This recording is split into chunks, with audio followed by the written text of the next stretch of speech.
യാമിനിയിൽ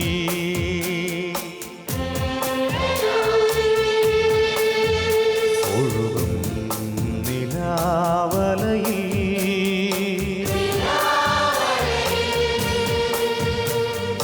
മന്ദം മന്ദം വീശും തെന്നൽ മാലാഖമാരൊത്തു പാടി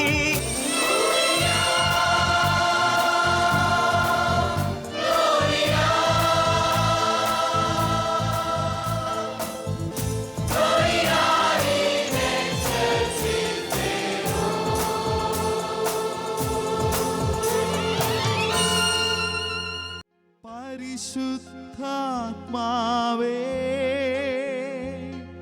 എന്നിൽ നിറയണമേ, നിറഞ്ഞു കവിയണമേ, കവിഞ്ഞൊഴുകണമേ. പുതിയൊരു ജനനം നൽകും പരിശുദ്ധാത്മാവേ, പുതിയൊരു ശക്തിയിലുണരാ കൃപ നീ ചൊരിയണമേ. പരിശുദ്ധാത്മാവേ എന്നിൽ നിറയണമേ, നിറഞ്ഞു കവിയണമേ,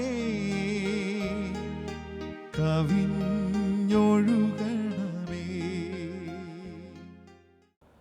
ഈശോയിൽ സ്നേഹമുള്ള ദൈവമക്കളെ, ധ്യാനത്തിൻ്റെ 2-ാം ദിവസം നമ്മൾ വചനം കേൾക്കാൻ ഒരുങ്ങുമ്പോൾ നമുക്കൊരു നിമിഷം നമ്മെ പൂർണ്ണമായി പരിശുദ്ധാത്മ നിയന്ത്രണത്തിൻ്റെ കീഴിൽ സമർപ്പിച്ച് പ്രാർത്ഥിക്കാം.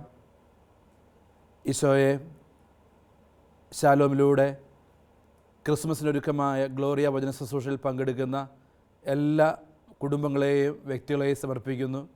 ഈ രാത്രിയിൽ പരിശുദ്ധാത്മാവ് പറയുന്നതിന് നിന്നുകൊടുക്കുവാൻ, വിധേയപ്പെടുവാൻ ഞങ്ങൾ കൃപ നൽകണമേ. പ്രത്യേകിച്ച് ഞങ്ങളുടെ എല്ലാ കുടുംബങ്ങളെയും കുടുംബ ബന്ധങ്ങളെയും ഈ രാത്രിയിൽ സമർപ്പിക്കുന്നു. പരിശുദ്ധാത്മാവ് കുടുംബത്തോട് പറയുന്നത് കേൾക്കുവാനുള്ള കൃപയും അനുഗ്രഹവും നൽകണമേ. പരിശുദ്ധ അമ്മേ, അമ്മയുടെയും ഔസേപ്പിതാവിൻ്റെയും ദാമ്പത്യ ജീവിതത്തിൻ്റെ മുമ്പിൽ ഞങ്ങൾ സമർപ്പിക്കുന്നു എല്ലാ ദമ്പതികളെയും. എല്ലാ ദമ്പതികൾക്കും വേണ്ടി ഞങ്ങൾ പ്രാർത്ഥിക്കുന്നു. നന്മ നിറഞ്ഞ മറിയമേ സ്വസ്തി, കർത്താവ് അങ്ങയോടുകൂടെ സ്ത്രീകളിൽ അങ്ങ് അനുഗ്രഹിക്കപ്പെട്ടവളാകുന്നു. അങ്ങയുടെ ദുരിതത്തിന് ഫലമായി ഈശോ അനുഗ്രഹിക്കപ്പെട്ടവനാകുന്നു. പരിശുദ്ധ മറിയമേ, തമ്പുരാൻ്റെ അമ്മേ, പാപികളായ ഞങ്ങൾക്ക് വേണ്ടി ഇപ്പോഴും ഞങ്ങളുടെ മരണസമയത്തും തമ്പുരാനോട് അപേക്ഷിച്ചു കൊള്ളണമേ. ആമേൻ. പിതാവിൻ്റെയും പുത്രൻ്റെയും പരിശുദ്ധാത്മാവിൻ്റെയും നാമത്തിൽ ആമേൻ. ഈശോ മിശിഹായ്ക്ക് സ്തുതിയായിരിക്കട്ടെ. സ്നേഹമുള്ളവരെ, കഴിഞ്ഞ രാത്രിയിൽ നമ്മൾ ധ്യാനിച്ചത് ദൈവവചനം അനുസരിച്ചുള്ള ജീവിതത്തെക്കുറിച്ച്, ദൈവം പറയുന്ന അടുത്ത് നിൽക്കുക എന്നതിനെക്കുറിച്ചായിരുന്നു. ഈ മണിക്കൂറിൽ നമ്മൾ ധ്യാനിക്കുന്നത് സഭയുടെ വിവാഹമെന്ന കൂദാശയെക്കുറിച്ച്, കുടുംബത്തിൻ്റെ അടിത്തറയായി നിൽക്കുന്ന വിവാഹമെന്ന കൂദാശയെക്കുറിച്ച്. കൂദാശയ്ക്ക് കത്തോലിക്ക സഭ നൽകുന്ന സുന്ദരമായ നിർവചനം നമുക്കറിയാം. അദൃശ്യമായ വരപ്രസാദം ദൃശ്യമാക്കുന്ന, യേശു സ്ഥാപിച്ചതും തിരുസഭ പരിക്രമം ചെയ്യുന്നതുമായ കാണപ്പെടുന്ന അടയാളമാണ് കൂദാശ. അങ്ങനെയെങ്കിൽ ക്രിസ്മസിനെ നമ്മൾ എങ്ങനെ വ്യാഖ്യാനിക്കും? ഈ വ്യാഖ്യാനത്തോട് ചേർന്ന് ക്രിസ്മസിനെ വ്യാഖ്യാനിക്കാൻ സുന്ദരമായ ഒരു പ്രതീകമുണ്ട്. അദൃശ്യമായ ദൈവത്തിൻ്റെ വചനം മറിയം ഔസേപ്പ് എന്ന ദാമ്പത്യം എന്ന കൂദാശയിലൂടെ ദൃശ്യമായതാണ് ക്രിസ്മസ്. മറിയം ഔസേപ്പ് എന്ന ദാമ്പത്യം എന്ന കൂദാശയിലൂടെ ദൈവത്തിൻ്റെ അദൃശ്യമായ വചനം ദൃശ്യമായതാണ് പ്രിയപ്പെട്ടവരെ ക്രിസ്മസ്. കാരണം നമുക്കറിയാം, 4 സുവിശേഷങ്ങൾ നമുക്ക് പരിചിതമാണ്. മർക്കോസിൻ്റേത്, ലൂക്കായുടേത്, യോഹന്നാൻ്റേത്, മത്തായിയുടേത്. നമുക്കറിയാവുന്ന കാര്യം, ഇതിൽ ആദ്യം എഴുതപ്പെട്ട സുവിശേഷം ഏതെന്ന് ചോദിച്ചാൽ ഏതൊരാൾക്കും അറിയാം, അത് മർക്കോസിൻ്റെ സുവിശേഷമാണ്. AD 65-നും 70-നും ഇടയിലാണ് മർക്കോസ് സുവിശേഷം എഴുതിയത്. എന്നാൽ മത്തായി സുവിശേഷം എഴുതിയിരിക്കുന്നത് AD 75-നും 90-നും ഇടയിലാണ് എന്നതാണ് ബൈബിൾ പഠനം നമുക്ക് നൽകുന്ന ചിന്ത. എന്നിട്ട് നമ്മളൊരു ചോദ്യം ചോദിക്കണം, ആദ്യം മർക്കോസ് എഴുതിയിട്ടും എന്തുകൊണ്ട് മത്തായി ആദ്യം വന്നു. ദൈവശാസ്ത്രപരമായ ഒരുപാട് കാരണങ്ങൾ നമുക്കതറിയാം. ഇന്നാളൊരു കൊച്ചിനോട് ചോദിച്ചപ്പോൾ എന്തുകൊണ്ട് മർക്കോസ് ആദ്യം എഴുതിയിട്ടും മത്തായി ആദ്യം വന്നു എന്ന് ചോദിച്ചപ്പോൾ അവൻ പറഞ്ഞു, ആദ്യം പ്രിൻ്റ് ചെയ്യാൻ പ്രസ്സിൽ കൊണ്ടുപോയി കൊടുത്തത് മത്തായി ആയിരുന്നു, അതുകൊണ്ട് മത്തായിയുടേത് ആദ്യം വന്നു. മർക്കോസ് കൊണ്ടുപോയി കൊടുക്കാൻ വൈകിപ്പോയി, അതുകൊണ്ട് മർക്കോസ് രണ്ടാമതായി. അറിവില്ലായ്മയാണല്ലോ. പക്ഷെ അറിവില്ലായ്മ ആഘോഷമാക്കി മാറ്റുകയല്ല ചിലർ. ദൈവവചനത്തിൻ്റെ അറിവില്ലായ്മ ക്രിസ്തുവിനെ കുറിച്ചുള്ള അറിവില്ലായ്മയാണെന്ന് പഠിപ്പിക്കുന്നുണ്ട് വിശുദ്ധ ജെറോം. പ്രിയപ്പെട്ടവരെ, മത്തായി രണ്ടാമത് എഴുതിയിട്ടും മത്തായി എന്തുകൊണ്ട് ആദ്യം വന്നു? പല ദൈവശാസ്ത്ര കാരണങ്ങൾ അതിനുണ്ട് എങ്കിലും നമുക്ക് സുവിശേഷത്തിൽ നിന്ന് വായിച്ചെടുക്കാവുന്ന ഒരു പരിശുദ്ധാത്മ വെളിപ്പെടുത്തലുണ്ട്. കാരണം 3 സുവിശേഷങ്ങൾ, പേര് പറഞ്ഞാൽ മർക്കോസ്, ലൂക്ക, യോഹന്നാൻ, 3 പേരും സുവിശേഷം ആരംഭിക്കുമ്പോൾ പരിചയപ്പെടുത്തുന്ന, പുതിയ നിയമത്തിൽ നിന്ന് ആദ്യം പരിചയപ്പെടുന്ന കഥാപാത്രം സ്നാപകയോഹന്നാനാണ്. എന്നാൽ ഇതിൽ നിന്നൊരാൾ മാത്രം ഒന്ന് ചുവടുമാറുകയാണ്. അത് മത്തായിയുടെ വിവരണമാണ്. മത്തായിയുടെ സുവിശേഷത്തിൻ്റെ വിവരണം, ആദ്യത്തെ വംശാവലിയെക്കുറിച്ചുള്ള വിവരണം കഴിഞ്ഞു കഴിഞ്ഞാൽ പിന്നീട് മത്തായി ശ്ലീഹ സുവിശേഷം ആരംഭിക്കുന്നത് ഇങ്ങനെയാണ്: യേശുക്രിസ്തുവിൻ്റെ ജനനം ഇപ്രകാരമായിരുന്നു. അവൻ്റെ മാതാവായ മറിയവും ജോസഫും തമ്മിലുള്ള വിവാഹ നിശ്ചയം കഴിഞ്ഞിരിക്കെ അവർ സഹവസിക്കുന്നതിന് മുമ്പ് അവൾ പരിശുദ്ധാത്മാവിനാൽ ഗർഭിണിയായി കാണപ്പെട്ടു. അവളുടെ ഭർത്താവായ ജോസഫ് നീതിമാനാകയാലും അവളെ അപമാനിതയാക്കാൻ ഇഷ്ടപ്പെടായകയാലും അവളെ രഹസ്യമായി ഉപേക്ഷിക്കുവാൻ തീരുമാനമെടുത്തു. അവൻ ഇതിനെക്കുറിച്ച് ആലോചിച്ചു കൊണ്ടിരിക്കുമ്പോൾ ദൈവത്തിൻ്റെ ദൂതൻ സ്വപ്നത്തിൽ പ്രത്യക്ഷപ്പെട്ടിട്ട് പറഞ്ഞു, മറിയത്തെ ഭാര്യയായി സ്വീകരിക്കാൻ ശങ്കിക്കേണ്ട, അവൾ ഗർഭം ധരിച്ചിരിക്കുന്നത് പരിശുദ്ധാത്മാവിൽ നിന്നാണ്. ജോസഫ് നിദ്രയിൽ നിന്നുണർന്നു. ദൈവത്തിൻ്റെ ദൂതൻ കൽപ്പിച്ചതുപോലെ പ്രവർത്തിച്ചു. അവൻ അവളെ സ്വീകരിച്ചു. ഇതാ ശിശു ജനിക്കുന്നത് വരെ അവളെ അവൻ അറിഞ്ഞിരുന്നില്ല. ഹല്ലേലൂയ. ഇതാണ് മത്തായി സുവിശേഷം ആദ്യത്തെ വിവരണം ആരംഭിക്കുന്നത്. യേശുക്രിസ്തുവിൻ്റെ ജനനം ഇപ്രകാരമായിരുന്നു. അവൻ്റെ മാതാവായ മറിയവും ജോസഫും തമ്മിലുള്ള വിവാഹ നിശ്ചയം കഴിഞ്ഞിരിക്കെ അവർ സഹവസിക്കുന്നതിന് മുമ്പ് അവൾ പരിശുദ്ധാത്മാവിനാൽ ഗർഭിണിയായി കാണപ്പെട്ടു. അടുത്ത വചനം വ്യക്തിവിവരണം ആരംഭിക്കുന്നത് അവിടെയാണ്. അവളുടെ ഭർത്താവിൻ്റെ സ്വഭാവമാണ് പറയുന്നത്. വ്യക്തിവിവരണം വരികയാണ്. ജോസഫ് നീതിമാനായിരുന്നു, അവളെ അപമാനിതയാക്കാൻ ഇഷ്ടപ്പെട്ടില്ല. എന്തുകൊണ്ട് മത്തായി ആദ്യം വന്നു എന്നൊരു ചോദ്യത്തിന് ഒരു ഉത്തരമുണ്ട്. ആ ഉത്തരം ഇതാണ്. മത്തായി പറഞ്ഞു തുടങ്ങുന്നത് ഒരു ദാമ്പത്യത്തിൻ്റെ കഥ പറഞ്ഞുകൊണ്ടാണ്. ദാമ്പത്യത്തിൻ്റെ കഥ പറഞ്ഞുകൊണ്ടാണ് മത്തായി സുവിശേഷം ആരംഭിക്കുന്നത്. എന്ന് വെച്ചാൽ യേശു എന്ന രക്ഷകൻ്റെ കഥ പറയാൻ പോവുകയാണ് സുവിശേഷം. യേശു എന്ന രക്ഷകൻ്റെ കഥ പറയണമെങ്കിൽ, രക്ഷ കടന്നു വരണമെങ്കിൽ ഏതൊരു കുടുംബത്തിൻ്റെയും അടിസ്ഥാനത്തെ പരിശുദ്ധാത്മാവിന് സ്പർശിക്കേണ്ടതുണ്ടായിരുന്നു. ഏതൊരു കുടുംബത്തിൻ്റെയും അടിസ്ഥാനം എന്നത് ദാമ്പത്യ ജീവിതമാണ്. പ്രിയപ്പെട്ടവരെ, ദാമ്പത്യത്തിൻ്റെ കഥ പറഞ്ഞുകൊണ്ട് ആരംഭിക്കുന്നത്, അവരുടെ ദാമ്പത്യ ജീവിതത്തെക്കുറിച്ച് പറഞ്ഞുകൊണ്ട് ആരംഭിക്കുക. കാരണം പരിശുദ്ധാത്മാവിനൊരു നിർബന്ധം ഉണ്ടായിരുന്നു. യേശു എന്ന അല്ലെങ്കിൽ രക്ഷകൻ്റെ കഥ പറയണമെങ്കിൽ, രക്ഷകൻ വരുന്നതിനെക്കുറിച്ച് പറയണമെങ്കിൽ, രക്ഷ വരുന്നതിനെക്കുറിച്ച് പറയണമെങ്കിൽ കണ്ണുനീര് വീഴാത്ത ഒരു ദാമ്പത്യത്തിൻ്റെ കഥ പറഞ്ഞു തുടങ്ങണം. കാരണം ഇനി സുവിശേഷം മുഴുവനും പറയാൻ പോകുന്നത് പിതാവായ ദൈവം യേശുവിലൂടെ ഒരുക്കിയ രക്ഷാകര പദ്ധതിയെക്കുറിച്ചാണ്. രക്ഷയെക്കുറിച്ചൊരു വചനം ബൈബിളിലുണ്ട്. അപ്പസ്തോല പ്രവർത്തനത്തിലാണ്. അപ്പസ്തോല പ്രവർത്തനം 16:31 വചനമുണ്ട്. കർത്താവായ യേശുവിൽ വിശ്വസിക്കുക, നീയും നിൻ്റെ കുടുംബവും രക്ഷ പ്രാപിക്കും. യേശുവിൽ വിശ്വസിക്കുന്ന ഏതൊരു ദൈവമകൻ്റെയും ദൈവമകളുടെയും രക്ഷ ദൈവം ഒരുക്കിയിരിക്കുന്നത് ദൈവം അവളെ നിർത്തിയിരിക്കുന്ന കുടുംബവുമായി ബന്ധപ്പെട്ടതാണ്. എന്ന് വെച്ചാൽ നിൻ്റെ കുടുംബത്തിന് പുറത്ത് നീ യേശു ജനിക്കുവാൻ ആഗ്രഹിക്കരുത്. നിൻ്റെ കുടുംബത്തിലാണ് നീ രക്ഷ അനുഭവിക്കേണ്ടത്. പിതാവായ ദൈവം യേശുവിലൂടെ കൊണ്ടുവന്ന രക്ഷ നിൻ്റെ കുടുംബം അനുഭവിക്കേണ്ടത് നിൻ്റെ കുടുംബത്തോട് ചേർന്ന് നിൽക്കുമ്പോഴാണ്. പ്രിയപ്പെട്ടവരെ, അങ്ങനെയെങ്കിൽ ഇതാ ഒരു കഥ തുടങ്ങുകയാണ്. അവളുടെ ഭർത്താവായ ജോസഫ് നീതിമാനായിരുന്നു. സുവിശേഷം ആരംഭിക്കുന്നത് ഒരു നീതി നിഷേധിയെ, നിയമം തെറ്റിച്ചവനെ നീതിമാനെന്ന് വിളിച്ചുകൊണ്ടാണ്. നിയമം തെറ്റിച്ചവനെ നീതിമാനെന്ന് വിളിച്ചുകൊണ്ടാണ് സുവിശേഷം ആരംഭിക്കുന്നത്. എന്താ പഴയ നിയമത്തിൻ്റെ നീതി? ഒരു പെൺകുട്ടി വിവാഹത്തിന് മുമ്പ് ഗർഭം ധരിക്കപ്പെട്ടവളായി കണ്ടു കഴിഞ്ഞാൽ അവളെ കല്ലെറിഞ്ഞു കൊല്ലണം. അതറിയുന്നവൻ അവളെ കാണിച്ചു കൊടുക്കണം. അപ്പം ജോസഫ് എന്താ ചെയ്യുന്നത്? പഴയ നിയമത്തിൽ ഒരു പെൺകുട്ടി വിവാഹത്തിന് മുമ്പ് ഗർഭം ധരിക്കപ്പെട്ടവളായി അറിഞ്ഞു കഴിഞ്ഞാൽ അവളെ കല്ലെറിഞ്ഞു കൊല്ലണം. എന്ന നിയമം തെറ്റിക്കുന്നു ആര്? ജോസഫ്. നിയമം വള്ളിപുള്ളി വിടാതെ അനുസരിക്കുന്നവനെ വിളിക്കേണ്ട പേരാ നീതിമാൻ. പക്ഷെ പുതിയ നിയമം ജോസഫിനെ വിളിക്കുന്നത് നീതിമാൻ എന്നാ. പഴയ നിയമം തെറ്റിച്ച് ഇതാ പുതിയ നിയമത്തെ കൊണ്ടുവരിക. സുവിശേഷം എന്താ? സുവിശേഷത്തിലെ നീതി എന്താ? സുവിശേഷത്തിലെ നീതി കരുണയാണ്. സുവിശേഷത്തിലെ നീതി കരുണയാ. പ്രിയപ്പെട്ടവരെ, സുവിശേഷത്തിൽ സ്വർഗസ്ഥനായ പിതാവിനെ വെളിപ്പെടുത്താൻ പുത്രനായ യേശുവിന് സുന്ദരമായ ഒരു അപ്പൻ്റെ മുഖമുണ്ട്. ജോസഫ് എന്ന അപ്പൻ്റെ മുഖം. അപ്പനെക്കുറിച്ച് പറയുക. എന്താ പറയുന്നത്? അവൻ നീതിമാനായിരുന്നു. അവൻ നീതിമാനായിരുന്നു എന്ന് വെച്ചാൽ അർത്ഥം എന്താ? പ്രിയപ്പെട്ടവരെ, ചിലപ്പോഴൊക്കെ ചിലർ പറയുന്നത് കേൾക്കാറുണ്ട്, സുവിശേഷം ഔസേപ്പിതാവിനെ അവഗണിച്ചുവെന്ന്. ഞാൻ ചിന്തിക്കുന്നില്ല. കാരണം സുവിശേഷത്തിൻ്റെ ഉദ്ഘാടനത്തിന് പരിശുദ്ധാത്മാവ് തിരിതെളിക്കാൻ തിരികൊടുക്കുന്നത് ജോസഫിൻ്റെ കയ്യിലാണ്. ജോസഫാ സുവിശേഷത്തിന് തിരികൊളുത്തുന്നത്. കാരണം ജോസഫിനെ പുതിയ നിയമത്തിൻ്റെ ആദ്യതാളുകളിൽ പ്രതിഷ്ഠിക്കുമ്പോൾ പരിശുദ്ധാത്മാവിന് ഉറപ്പുണ്ട് 100%. പിന്നീട് അങ്ങോട്ട് കൃത്യമായിട്ട് പിതാവിൻ്റെ മുഖത്തെ വ്യാഖ്യാനിക്കാൻ പറ്റും. പ്രിയപ്പെട്ടവരെ, ജോസഫ് എന്താ? നീതിമാനായിരുന്നു. 2, അവളെ അപമാനിതയാക്കാൻ ഇഷ്ടപ്പെട്ടില്ല. തൻ്റെ പെണ്ണിൻ്റെ കണ്ണുനീര് വീഴരുത്, നിർബന്ധമുള്ളൊരു ദാമ്പത്യം. ഓർക്കുക, ആ ദാമ്പത്യത്തിൻ്റെ കഥ പറഞ്ഞുകൊണ്ടാണ് സുവിശേഷം ആരംഭിക്കുന്നത്. ഈ ക്രിസ്മസ് യേശു പിറന്നത് അങ്ങനെ ഒരു ദാമ്പത്യത്തിലാണ്. എന്ന് വെച്ചാൽ ജീവിത പങ്കാളിയുടെ കണ്ണുനീര് വീഴുന്ന ഒരു കുടുംബത്തിലും, കൂടെ നിൽക്കുന്ന കൂടപ്പിറപ്പിൻ്റെ കണ്ണുനീര് വീഴുന്ന ഒരിടങ്ങളിലും ക്രിസ്മസ് ഉണ്ടാകില്ല. അപ്പോൾ നിനക്ക് പറഞ്ഞ് കാണിക്കാനും ചൂണ്ടിക്കാണിക്കാനും ഒരുപാട് കുറവുകളുണ്ട്. ഇവിടെ ഒരു ചോദ്യമുണ്ട്. എൻ്റെ മുമ്പിൽ ഈ വചന ശുശ്രൂഷയിൽ പങ്കെടുക്കുന്ന ഏതൊരു മകനും ഒരു ചോദ്യം ചോദിക്കണം.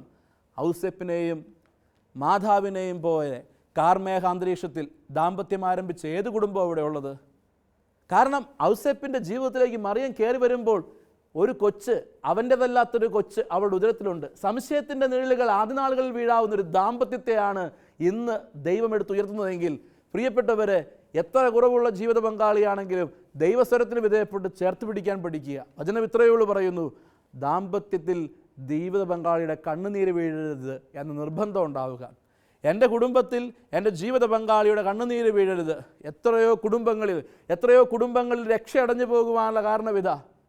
പ്രിയപ്പെട്ടവരെ, പുറമെ ഒരുപാട് നമ്മൾ ഒരുപാട് നല്ല മുഖങ്ങൾ കാണിക്കുമ്പോഴും എത്രയോ വേദനാജനകമാണ് കുടുംബത്തിൻ്റെ ഉള്ളിലെ നമ്മുടെ സാഹചര്യം. ഈ രാത്രിയിൽ കുറച്ചുകൂടി ഉള്ളിലേക്ക് കടന്നു വരാനാണ് ഈശോ പറയുന്നത്. ഉള്ളിലേക്ക് കടന്നു വരിക. നിങ്ങളുടെ കുടുംബത്തിൻ്റെ അടിത്തറ, കുടുംബത്തിൻ്റെ വേര് അത് ദാമ്പത്യമാണ്. കുടുംബത്തിൻ്റെ വേര് ദാമ്പത്യമാണ്. ദാമ്പത്യത്തെ വിശുദ്ധീകരിക്കുക. ഈ അടുത്ത നാളുകളിൽ വായിച്ച ഒരു കവിതയുടെ 4 വരികൾ ഇങ്ങനെയാണ്. ജയശീലനാണ് കവി എന്നാണ് എൻ്റെ ചിന്ത. കവിത ഇതാണ്: നിങ്ങളുടെ വേരുകളിലേക്ക് നോക്കുക, നിങ്ങളുടെ പൂവുകളിലേക്ക് നോക്കേണ്ട. നിങ്ങളുടെ വേരുകൾ ബലമുള്ളതെങ്കിൽ എന്നെങ്കിലും പൂത്തിരിക്കും. നിങ്ങളുടെ വേരുകൾക്ക് ബലമില്ലാത്തതെങ്കിൽ ഇപ്പോഴത്തെ പൂക്കാലം എത്ര കാലം ഉണ്ടാകും?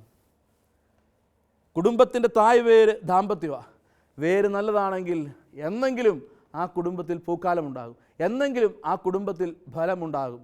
പ്രിയപ്പെട്ടവരെ, ദാമ്പത്യത്തിൽ ജീവിത പങ്കാളിയുടെ കണ്ണുനീര് വീഴാതിരിക്കുക.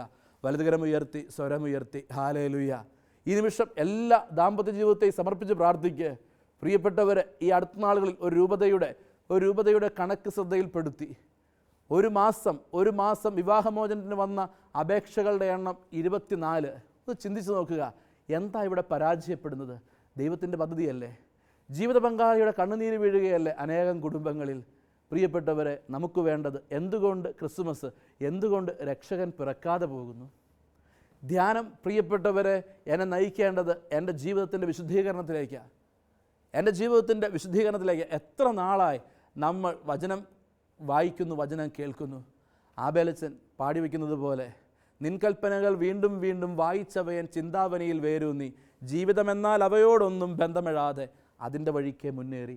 ഈ ദാമ്പത്യ ജീവിതത്തിലാണ് ഈ ക്രിസ്മസിൻ്റെ മുൻപിൽ, പുൽക്കൂട്ടിൻ്റെ മുമ്പിൽ, യേശുവിൻ്റെ മുമ്പിൽ നിൽക്കുമ്പോൾ ഒരു പിൻചിത്രമുണ്ട്. പിൻചിത്രത്തെ ധ്യാനിക്കുക. ആ ചിത്രം ഇതാണ്. ഇതാ ഒരു സുന്ദരമായ ദാമ്പത്യ ജീവിതം. ഒരുപാട് കുറവുകളുണ്ടായിരുന്നിട്ടും ഒട്ടും പരിക്കേൽപ്പിക്കാത്തൊരു ജീവിതം അവിടെയുണ്ട്. പ്രിയപ്പെട്ടവരെ, എൻ്റെ മനസ്സിൽ കടന്നു വരുന്ന ഒരു ദാമ്പത്യ ജീവിതമുണ്ട്. എന്നെ അത്ഭുതപ്പെടുത്തിയൊരു ദാമ്പത്യ ജീവിതം. കോട്ടയാശ്രമത്തിൽ എല്ലാ വെള്ളിയാഴ്ചയും പ്രാർത്ഥിക്കാൻ വരുന്ന ഒരു ചേച്ചിയാണ്. എല്ലാ വെള്ളിയാഴ്ചയും ഒന്ന് പ്രാർത്ഥിച്ച് കുർബാന സ്വീകരിച്ച് ആരാധനയിൽ പങ്കെടുത്ത് പോകുന്നൊരു ചേച്ചിയാണ്. എനിക്ക് പരിചയമുണ്ട്, കഴിഞ്ഞ 4-5 വർഷമായിട്ട് ഈ ചേച്ചിയെ. ഈ ചേച്ചിയുടെ ഭർത്താവ് വിദേശത്ത് ജോലി ചെയ്യുന്നൊരു സഹോദരനാണ്. അങ്ങേറ്റം പ്രാർത്ഥിക്കുന്ന ഒരു കുടുംബം. ഈ ചേച്ചി ഒരബദ്ധം പറ്റി. ചേച്ചിക്ക് പറ്റിയ അബദ്ധം ഇതായിരുന്നു. ചേച്ചിയുടെ ആങ്ങളയുടെ ഭാര്യയും ആങ്ങളയും കൂടി ഒരു ദിവസം വന്നു. ഈ സഹോദരൻ ആങ്ങളയും ഭാര്യയും കൂടി ഒരു ദിവസം വന്നിട്ട് പറഞ്ഞു, ഈ ആങ്ങളയുടെ ഭാര്യയുടെ ആങ്ങളയ്ക്ക്, എന്നുവെച്ചാൽ നാത്തൂൻ്റെ ആങ്ങളയ്ക്ക് ഒരു ബിസിനസ് സംബന്ധമായിട്ട് അല്പം പണത്തിൻ്റെ ആവശ്യം, ഉദ്ദേശിച്ചതുപോലെ ലോണൊന്നും കിട്ടിയില്ല, അതുകൊണ്ട് ലോൺ കിട്ടാൻ വൈകുന്നു, അതുകൊണ്ട് ചേച്ചിയുടെ കൈകളിലിരിക്കുന്ന ആ 19 പവൻ ഒരു മാസത്തേക്ക് കടം തരണം. അപ്പോൾ ആങ്ങളയും ഭാര്യയും വന്ന് നാത്തൂൻ്റെ ആങ്ങളയ്ക്ക് വേണ്ടി ഇങ്ങനൊരു കാര്യം ആവശ്യപ്പെടുമ്പോൾ പെട്ടെന്നൊരു നോ പറയാൻ പറ്റുന്നില്ല. അവർ കൂട്ടിച്ചേർത്ത് 1 മാസത്തെ കാലാവധി മതി. വിദേശത്തുള്ള ചേട്ടൻ അറിയണ്ട. അപ്പോൾ എങ്ങനെ നോ പറയും? 1 മാസം. അത് ആങ്ങളെയും ഭാര്യയും, എല്ലാ കാര്യങ്ങളും വന്ന് നോക്കുന്ന ആങ്ങളെയും ഭാര്യയുമാണ് വന്ന് പറഞ്ഞിരിക്കുന്നത്. അങ്ങനെ ഈ ചേട്ടത്തി സമ്മതിച്ചു. ആ 19 പവൻ ബാങ്ക് ലോക്കറിലിരുന്ന സ്വർണ്ണം എടുത്ത് കൊടുത്തു വിട്ടു. 1 മാസം കഴിഞ്ഞു. കൃത്യം ചോദിച്ചു. അപ്പോൾ പറഞ്ഞു ഉദ്ദേശിച്ചതുപോലെ കാര്യം നടന്നില്ല, കുറച്ച് ദിവസം കൂടി കഴിയട്ടെ. 2-3 മാസം കഴിഞ്ഞു. ഈ ആങ്ങളെയും ഭാര്യയും ഓസ്ട്രേലിയക്ക് പോകാൻ റെഡിയായിട്ട് നിൽക്കുകയായിരുന്നു. അവർ ഓസ്ട്രേലിയക്ക് പോയി. ഇപ്പോൾ ചോദിക്കുമ്പോൾ ഉദ്ദേശിച്ചതുപോലെ കാര്യം നടന്നില്ല, ഉദ്ദേശിച്ചതുപോലെ ക്രമീകരണം നടന്നില്ല എന്നൊക്കെയാണ് പറയുന്നത്. ആകെ അസ്വസ്ഥതയായി. 4 മാസം കഴിഞ്ഞു, 5 മാസം കഴിഞ്ഞു, 6 മാസം. കഴിഞ്ഞ ക്രിസ്മസിന് ഈ സഹോദരി ഒരു കാര്യം കേട്ടു. എന്താ? വിദേശത്തുള്ള തൻ്റെ ഭർത്താവ് നാട്ടിലേക്ക് വരുന്നു.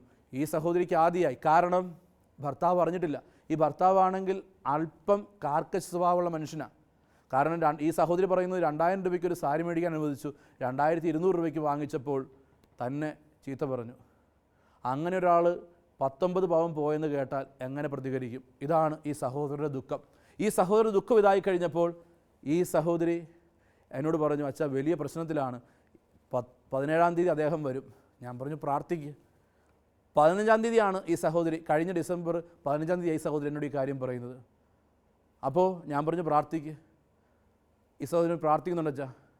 16-ാം തീയതി വൈകുന്നേരം ഈ സഹോദരൻ എന്നെ വിളിച്ചിട്ട് പറഞ്ഞു, അച്ഛാ ഞാൻ പ്രാർത്ഥിച്ചു, ഞാനൊരു കാര്യം അച്ഛനോട് പറയട്ടെ. ഞാൻ പറഞ്ഞോ. അച്ഛാ എൻ്റെ ഭർത്താവ് വരുമ്പോൾ ഞാൻ എൻ്റെ ഭർത്താവിനെയുമായിട്ട് അച്ഛൻ്റെ അടുത്തേക്ക് പോട്ടെ ആശ്രമത്തിലേക്ക് വരാം. സാധാരണ ഞങ്ങൾ അങ്ങനെ ഒരു പതിവുണ്ടല്ലോ, വന്നു കഴിഞ്ഞാൽ ഉടനെ അവിടെ വരും. ഇത്തവണ അങ്ങനെ വരാം. അച്ഛൻ്റെ കാര്യം ചെയ്യണം. അച്ഛൻ ചെയ്യേണ്ട കാര്യം ഇതാ, ഈ 19 പവൻ ഞാൻ കൊടുത്തതും അത് തിരിച്ചു കിട്ടാതിരിക്കുന്നതും അച്ഛൻ തന്നെ ഒന്ന് അവതരിപ്പിക്കണം. അച്ഛൻ അവതരിപ്പിക്കുമ്പോൾ കാര്യമെല്ലാം ശരിയായിക്കോളും. അപ്പം ഞാൻ പറഞ്ഞു അത് വേണോ? അച്ഛൻ തന്നെ ചെയ്യണോ അച്ഛാ? ഈ സഹോദരി നിർബന്ധം പിടിച്ചു. ഞാൻ പറഞ്ഞു നമുക്ക് ആലോചിക്കാം, ഇപ്പോൾ തിരക്കാണ്, പിന്നെ വിളിക്കുക. ഞാൻ ഫോൺ കട്ട് ചെയ്തു. 17-ാം തീയതി രാത്രി ഈ സഹോദരി വിളിച്ചിട്ട് പറഞ്ഞു, അച്ഛൻ ഭർത്താവ് വന്നു, ഒരു കാര്യം അറിഞ്ഞിട്ടില്ല, ഞാൻ എല്ലാം ഭംഗിയായിട്ട് ക്രമീകരിച്ചിട്ടുണ്ട്, അച്ഛൻ നാളെ ഞങ്ങൾ ആശ്രമത്തിലേക്ക് വരും. ഞാൻ പറഞ്ഞു ഓക്കെ. 18-ാം തീയതി രാവിലെ ഒരു 9 മണിയായപ്പോൾ അച്ഛൻ ഞങ്ങൾ ആശ്രമത്തിലേക്ക് വരാൻ പോവുകയാണ്.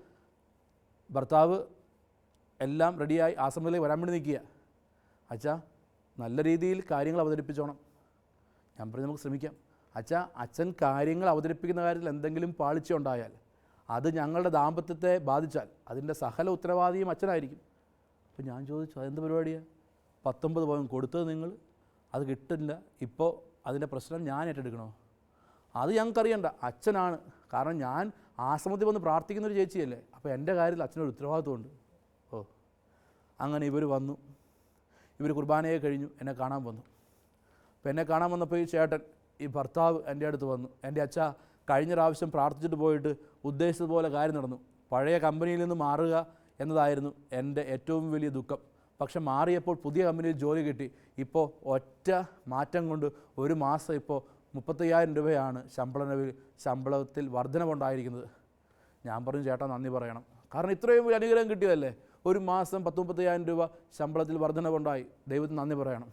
അപ്പോൾ ഈ ചേട്ടൻ പറഞ്ഞു അച്ഛാ ഭയങ്കരമായിട്ട് ഞാൻ നന്ദി പറഞ്ഞു, അതിനു വേണ്ടിയാണ് ഞാൻ ആദ്യത്തെ ദിവസം തന്നെ ആശ്രമത്തിലേക്ക് വന്നത്, നന്ദി പറയാൻ വേണ്ടി. അപ്പോൾ ഞാൻ പറഞ്ഞു ചേട്ടാ നമ്മുടെ ജീവിതത്തിൽ ഈ അനുഗ്രഹം കിട്ടുമ്പോൾ മാത്രം നന്ദി പറഞ്ഞാൽ പോരാ, പ്രശ്നം ഉണ്ടാകുമ്പോഴും ചിലപ്പോൾ ഈ നഷ്ടപ്പെടുമ്പോഴും നമ്മൾ നന്ദി പറയാൻ പഠിക്കണം. അപ്പോൾ ഈ ചേട്ടൻ പറഞ്ഞു അത് ഞാൻ പറയും. ഞാൻ പറഞ്ഞു ഇത് വെറും വാക്ക് പറഞ്ഞാൽ പോരാ, ഇങ്ങനെ നഷ്ടം ഉണ്ടാകുമ്പോൾ ഇങ്ങനെ പറയാൻ പറ്റുമോ? പറയൂ വെച്ചാൽ, ഉറപ്പായിട്ടും പറയൂ വെച്ചാൽ. അപ്പോൾ നമ്മുടെ ജീവിതത്തിൽ ഇപ്പോൾ ഒരു പ്രതീക്ഷിക്കാത്തൊരു നഷ്ടമുണ്ടായി, ചേട്ടൻ അപ്പോഴും ഇതുപോലെ നന്ദി പറയുമോ? അപ്പോൾ ഈ ചേട്ടനോട് പറഞ്ഞു, എൻ്റെ അച്ഛാ അത് അപ്പം ഉണ്ടാകുമ്പോൾ ചിന്തിച്ചാൽ പോരെ, ഇപ്പം എന്തിനാണ് ചിന്തിക്കുന്നത്? അപ്പോൾ എൻ്റെ മനസ്സിൽ ഞാൻ പറഞ്ഞു, ദൈവമേ, ഇപ്പോൾ ഈ മനുഷ്യനോട് പറയേണ്ടത് 19 പവൻ നഷ്ടപ്പെട്ടതിനെക്കുറിച്ചാണ്. ഈ ചേട്ടത്തി അന്തം വിട്ട് നിൽക്കുക. അപ്പോൾ ഞാൻ പറഞ്ഞു, എൻ്റെ ചേട്ടാ, ഞാൻ പറയാൻ തുടങ്ങുമ്പോൾ ഈ ചേട്ടൻ നിർത്തി. അച്ഛൻ നിർത്ത്. അച്ഛനിപ്പോൾ പറയാൻ പോകുന്നത് ഇവൾ 6 മാസം മുമ്പ് കൊടുത്തിട്ട് കിട്ടാത്ത ആ 19 പവനെക്കുറിച്ചാണ്. ഞാൻ ചോദിച്ചു, ചേട്ടൻ അറിഞ്ഞോ? അച്ഛൻ അത് 5 മാസം മുമ്പ് പറഞ്ഞതാണ്. ഞാൻ നോക്കുമ്പോൾ ഈ ചേടുത്തി കണ്ണിങ്ങനെ പുറത്ത് ചാടാൻ ഭാഗത്ത് തുറന്നു പിടിച്ച് നിൽക്കുക, അന്തം വിട്ട്. അപ്പോൾ ഞാൻ ചോദിച്ചു, ചേട്ടൻ എങ്ങനെ അറിഞ്ഞു? അച്ഛാ, കഴിഞ്ഞ 6 മാസമായി ഇവൾക്ക് എന്തോ അസ്വസ്ഥതയുണ്ടെന്ന് എനിക്ക് മനസ്സിലായി. ശരിയാ, ഞാനൊരു കടലിൻ്റെ അപ്പുറത്താണ്, പക്ഷേ എല്ലാ ദിവസവും ഞങ്ങൾ വിളിക്കാറുണ്ട്. എനിക്ക് കഴിഞ്ഞ 6 മാസമായിട്ടറിയാം ഇവൾക്ക് എന്തോ അസ്വസ്ഥതയുണ്ടെന്ന്. എന്താണെന്ന് എന്നോട് പറയുന്നുമില്ല. കഴിഞ്ഞ 6 മാസമായിട്ട് ഞാൻ ആ ഭാരം പേറുന്നുണ്ട്, ഒരു കടലിനപ്പുറത്തിരുന്നുകൊണ്ട്. അച്ഛാ, അച്ഛനറിയാൻ പറ്റുമായിരിക്കും. കാരണം എന്തെങ്കിലും പ്രശ്നം ഉണ്ടായെങ്കിൽ അച്ഛനോട് വന്ന് ആശ്രമത്തിൽ വന്ന് പ്രാർത്ഥന സമർപ്പിക്കും. ഇല്ലെങ്കിൽ അവൾ പറയാറുള്ളത് അവളുടെ ഒരു കൂട്ടുകാരി സിസ്റ്ററിനോടാണ്. സിസ്റ്ററമ്മയോട് ഉറപ്പായിട്ടും പറഞ്ഞു കാണും. ഞാൻ സിസ്റ്ററിനെ വിളിച്ചു. സിസ്റ്റർ 5 മാസം മുമ്പ് ഈ കാര്യമല്ല എന്നോട് പറഞ്ഞതാണ്. പ്രിയപ്പെട്ടവരെ, എന്നിട്ട് ഈ മനുഷ്യനോട് പറഞ്ഞു, അച്ഛാ, ഇവളെന്ത് ചിന്തിച്ചു? 19 പവൻ്റെ പേരിൽ ഞങ്ങളുടെ ദാമ്പത്യ ജീവിതത്തിൽ എന്തെങ്കിലും പ്രശ്നം ഉണ്ടാകുമെന്നോ? അച്ഛാ, ഞാൻ വിദേശത്ത് കിടന്ന് അധ്വാനിക്കുന്നത് കൊണ്ടല്ല. എല്ലാ ദിവസവും 6:30 കുർബാനയിൽ ഇവൾ ഇടവ ദേവാലയത്തിലുണ്ട്. എല്ലാ വെള്ളിയാഴ്ചയും ഒരു തെറ്റും വരുത്താതെ ഉപവാസമെടുത്ത് ദിവ്യകാരണത്തിന് മുമ്പിൽ വചനം കേട്ട് പ്രാർത്ഥിക്കാൻ കോട്ടയാശ്രമത്തിൽ എൻ്റെ ഭാര്യ നിൽക്കുന്നുണ്ട്.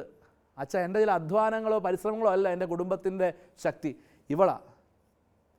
അച്ഛാ, ഇവൾ എന്നോട് ചോദിക്കാതെ എൻ്റെ വീടിൻ്റെ ആധാരം കൊണ്ടുപോയി എവിടെയെങ്കിലും പണയം വെച്ചാൽ ഞാൻ അതുപോലും ചോദിക്കുകയില്ല. അതുപോലും ഞങ്ങളുടെ ദാമ്പത്യ ജീവിതത്തിൽ പ്രശ്നം ഉണ്ടാക്കിയല്ല.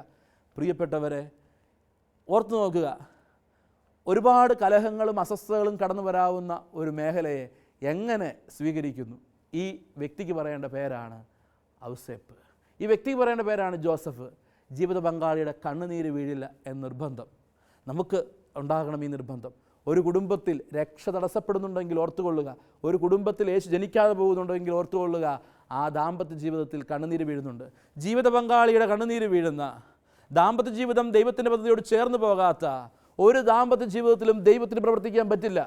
എൻ്റെ മുമ്പിലിരിക്കുന്ന അനേകം മക്കൾ ഈ രാത്രിയിൽ ഓർക്കുക, ദൈവം നിങ്ങളെ നിർത്തിയ ഒരൾത്താരുടെ മുമ്പിൽ വെച്ച് നിങ്ങളെടുത്ത തീരുമാനം ഇന്ന് നിങ്ങളുടെ ഇഷ്ടങ്ങളുടെ പേരിൽ, നിങ്ങളുടെ തീരുമാനങ്ങളുടെ പേരിൽ ഒക്കെ അസ്വസ്ഥപ്പെട്ടു നിൽക്കുമ്പോൾ, മറ്റൊരാളുടെ കണ്ണുനീര് നിങ്ങൾ കാരണമാകുമ്പോൾ, എങ്ങനെ ആ ദാമ്പത്യത്തിലൂടെ ദൈവത്തിൻ്റെ അദൃശ്യമായ വചനം നിങ്ങളുടെ കുടുംബങ്ങളിൽ മാംസം ധരിക്കുമെന്നാണ് നിങ്ങൾ ചിന്തിക്കുന്നത്? അതിനാൽ വിശുദ്ധീകരിക്കേണ്ടത് ദാമ്പത്യത്തെയാണ്. ദാമ്പത്യം വിശുദ്ധീകരിക്കുക. അതുകൊണ്ടാണ് സിനഡ് ആരംഭിച്ചപ്പോൾ മാർപ്പാപ്പ പറഞ്ഞു, നമുക്ക് വേണ്ടത് സത്യത്തിലും നീതിയിലുമുള്ള സ്നേഹമാണ്.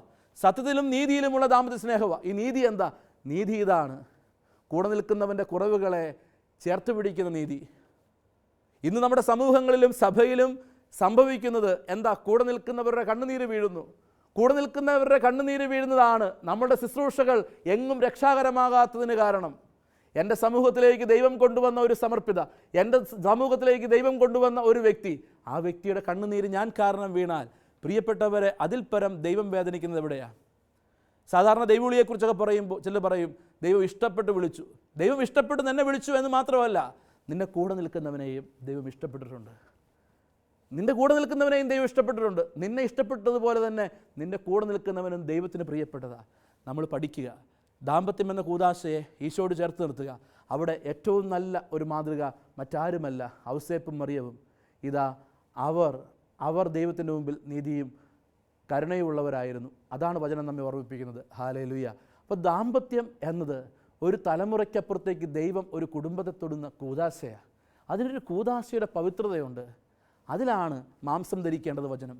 അതിലാണ് ദൈവത്തിന് പ്രവർത്തിക്കേണ്ടത്. മറിയം ഔസേപ്പ് എന്ന ദാമ്പത്യ ജീവിതത്തിലൂടെയാണ് ദൈവത്തിൻ്റെ അദൃശ്യമായ വചനം, ദൈവത്തിൻ്റെ കാണപ്പെടാത്ത വചനം മാംസം ധരിച്ചു വന്നത്. അങ്ങനെയെങ്കിൽ ഒരൊറ്റ ചോദ്യം ഈ രാത്രിയിൽ, എത്ര നാളായി വചനം കേൾക്കുന്നു? എത്ര നാളായി നമ്മൾ ദൈവത്തിന് മുമ്പിൽ നിൽക്കുന്നു? നിങ്ങളുടെ ദാമ്പത്യ ജീവിതത്തിലൂടെ എത്ര പ്രാവശ്യം വചനം മാംസം ധരിച്ചു? ഇതാ ചോദ്യം. കുടുംബത്തെ വിശുദ്ധീകരിക്കുക എന്നത് കുടുംബത്തിൻ്റെ അടിത്തറയെ വിശുദ്ധീകരിക്കുക. അടിത്തറ മോശമാണെങ്കിൽ ആ കുടുംബത്തിൽ ദൈവത്തിനൊന്നും പ്രവർത്തിക്കാൻ പറ്റില്ല. അടിത്തറ മോശമാണെങ്കിൽ ആ കുടുംബത്തിൽ ദൈവത്തിനൊന്നും പ്രവർത്തിക്കാൻ പറ്റില്ല. ഈ അടുത്ത നാളുകളിൽ ഒരു കൊച്ചിൻ്റെ സൗഖ്യം, ജനിച്ച നാൾ മുതൽ രോഗിയായ ഒരു കൊച്ച്, ഇപ്പോൾ അവൻ പൂർണ്ണ സൗഖ്യത്തോടെ അവൻ സ്കൂളിലേക്ക് പോവുകയാണ്. അവൻ്റെ അപ്പനും അമ്മയും ജോലിക്കാരാണ്, വിദ്യാഭ്യാസമുള്ളവരാണ്. അവർ പറഞ്ഞു, അച്ഛാ 1.25 വയസ്സുള്ളപ്പോൾ ഞങ്ങളുടെ ഈ കൊച്ചിന് ഒരു ഓപ്പൺ ഹാർട്ട് സർജറിയിലൂടെ ഈ രോഗം മാറുമെന്ന് കേട്ടപ്പോൾ ഞങ്ങളെടുത്തൊരു തീരുമാനമുണ്ട്. ഞാനും എൻ്റെ ഭർത്താവും ഞങ്ങൾ 2 പേരും 4:30 രാവിലെ എഴുന്നേറ്റ് മുട്ടിന്മേൽ നിന്നു. എന്നിട്ട് ഞങ്ങളുടെ കൊച്ചിൻ്റെ ശിരസിൽ കൈവച്ച് പ്രാർത്ഥിച്ചു. അച്ഛാ, കേരളത്തിലെ ഏതെങ്കിലും ധ്യാന ഗുരുക്കന്മാർ തൊട്ടപ്പോഴല്ല, ഞങ്ങൾ 2 പേരും ഞങ്ങളുടെ ദാമ്പത്യമെന്ന കഴിഞ്ഞ 16 വർഷങ്ങൾ ഞങ്ങൾ ജീവിച്ച ദാമ്പത്യമെന്ന കൂദാശയുടെ യോഗ്യതയിൽ ഞങ്ങളുടെ കൊച്ചിനെ തൊട്ടപ്പോഴാണ് ഞങ്ങളുടെ കുഞ്ഞിൽ സൗഖ്യം കടന്നു വന്നത്. നിങ്ങൾ നിൽക്കുന്നുണ്ട്. ഈ അടുത്ത നാളത്താണ് നമ്മൾക്ക് അൾത്താരയിലേക്ക് ഒരു ദമ്പതികൾ കയറി വന്നു. കൊച്ചുസേസയുടെ അപ്പനും അമ്മയും ഒരു മാതൃകയാണ്. നിങ്ങൾ ഈശോയോട് ചേർന്ന് നിൽക്കുക എന്ന് വെച്ചാൽ ദാമ്പത്യത്തെ ഈശോയോട് ചേർത്ത് നിർത്തുക. മറിയത്തെ പോലെ, ഔസേപ്പിതാവിനെ പോലെ ദൈവത്തിൻ്റെ വചനത്തിന് മാംസം ധരിക്കാൻ, ദൈവത്തിൻ്റെ പ്രസാദപരത്തിന് ഇടപെടാൻ ഉള്ള വഴിയായിട്ട് ദാമ്പത്യം മാറട്ടെ. ഒരു നിമിഷം നമുക്ക് കുടുംബത്തെ സമർപ്പിക്കാം. എല്ലാവരും ഈ മണിക്കൂറിൽ നിങ്ങളുടെ കുടുംബത്തിലുള്ള എല്ലാ ദമ്പതികൾക്കും വേണ്ടി പ്രാർത്ഥിക്കുക. ഈശോയെ, അസ്വസ്ഥപ്പെട്ടു നിൽക്കുന്ന ഒരുപാട് ദാമ്പത്യ ജീവിതങ്ങൾ ഈ ക്രിസ്മസിൽ ഞങ്ങൾ സമർപ്പിക്കുന്നു. പരിശുദ്ധാമ്മയുടെ വിശുദ്ധ ഔസേപ്പിതാവിൻ്റെ ദാമ്പത്യ ജീവിതത്തോട് ചേർത്ത് വയ്ക്കുന്നു.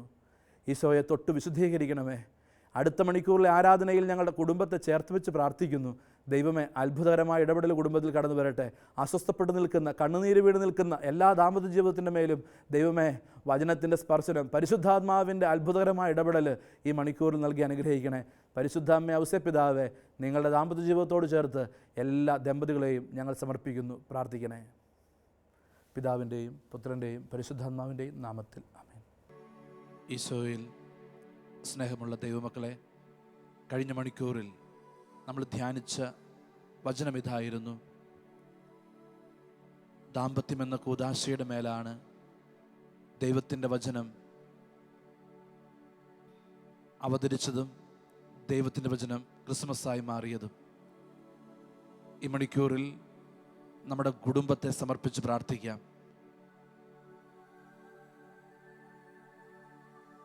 ഈശോയുടെ കരങ്ങളിലേക്ക് നമ്മുടെ ഭവനത്തെ നമുക്ക് സമർപ്പിക്കാം. വചനം ഓർമ്മിപ്പിക്കുന്നു, കർത്താവായ യേശുവിൽ വിശ്വസിക്കുക, നീയും നിന്റെ കുടുംബവും രക്ഷ പ്രാപിക്കും. യേശുവിൽ വിശ്വസിക്കുന്ന ഏതൊരു ദൈവ മകൻ്റെയും മകളുടെയും രക്ഷ ദൈവം അവളെ നിർത്തിയിരിക്കുന്ന കുടുംബവുമായി ബന്ധപ്പെട്ടതാണ്. മറിയം ഔസേപ്പ് എന്ന ദാമ്പത്യത്തിലൂടെയാണ് ദൈവത്തിൻ്റെ വചനം നമ്മുടെ മുമ്പിൽ ക്രിസ്മസ് ആകുന്നത്. എല്ലാ ദമ്പതികളെയും എല്ലാ കുടുംബങ്ങളെയും സമർപ്പിച്ച് വിശുദ്ധിക്ക് വേണ്ടി പ്രാർത്ഥിച്ച് ഈ മണിക്കൂറിൽ നമ്മുടെ കുടുംബത്തിലേക്ക് ഈശോയെ കടന്നു വരണേ. പ്രാർത്ഥിക്കാം. ഈശോയെ, ഈ ആരാധനയിൽ പങ്കെടുക്കുന്ന അനേക ലക്ഷം കുടുംബങ്ങളെ ഇപ്പോൾ ദിവ്യകാരണത്തോട് ചേർത്ത് വയ്ക്കുന്നു.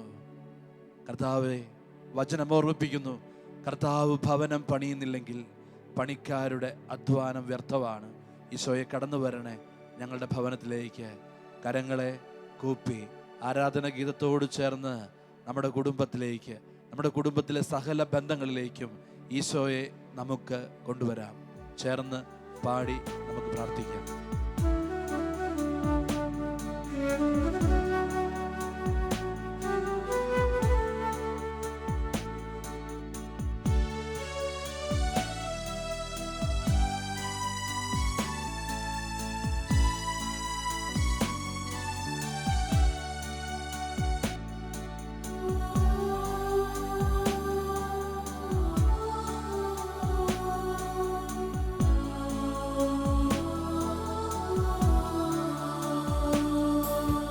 തിരുവോസ്തിയിൽ വാഴുമീശോ, തിരുമുൻപിലണയുന്നു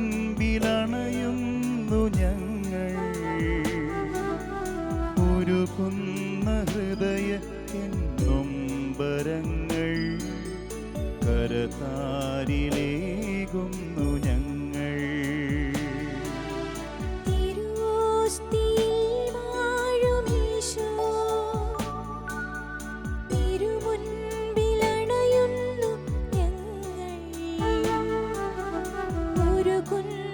ഹൃദയത്തിൻ നൊമ്പരങ്ങൾ കരതാരി